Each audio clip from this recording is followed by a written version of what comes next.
c'est une série télévisée qui a été mise en place pour parler de cette maladie très grave qui touche mon fils. Il a été gravement atteint par l'insuffisance rénale. Il a une condition qui fera qu'il aura besoin d'une greffe. Et écoute, tout simplement, j'ai décidé de me lancer corps et âme pour l'aider lui, l'aider au travers des docteurs, mais aussi des patients qui sont aujourd'hui touchés par cette maladie très grave, qui touche une personne sur 7 et plus de 550 millions de personnes au monde. Et aussi, nous parlons du besoin impératif de dons d'organes. Et notre but principal, c'est de faire le plus de bruit possible, d'engager avec les médias nationaux, internationaux, afin de faire passer nos messages de prévention. En saison 1, on est parti d'Australie, de Sydney.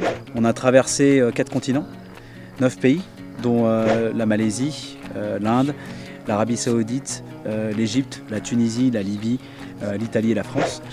Et après 28 000 km exactement, nous sommes arrivés à Paris sains et saufs.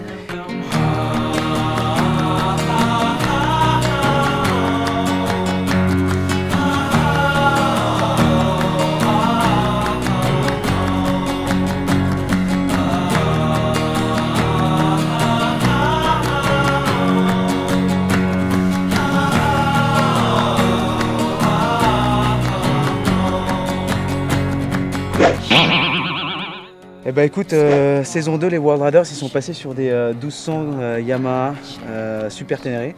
Comme tu peux voir, Yamaha nous a posé des protections.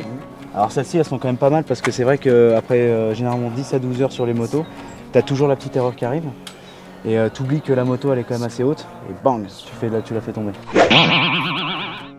World Riders, on est 7 sur la route. On a Paul, motard. Yanis, caméraman principal, avec Josh. On a Arthur qui lui est centré sur réseaux sociaux et faire voler son drone pour des plans aériens fantastiques. On a Emeric qui est communication, marketing. Phil qui est le monteur, éditeur, audio, vidéo. Et Flo, graphic design.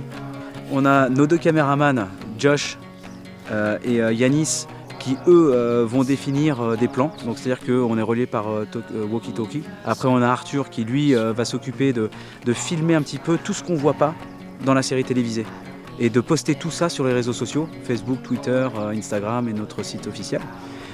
Une fois qu'on a fait tout ça, on peut aller faire nos visites d'hôpitaux, ce qui est vraiment le plus important, c'est-à-dire que dans chacune des villes sur nos passages, on a assuré un rendez-vous avec soit des docteurs ou des patients, ou même les deux. On veut vraiment arriver à capturer les contacts des docteurs, médecins traitants dans chacune des villes pour qu'on puisse ensuite les mettre sur une base de données qui leur permet de rentrer en contact les uns avec les autres, qu'ils soient d'Afrique, d'Europe, d'Amérique du Nord ou d'Australie.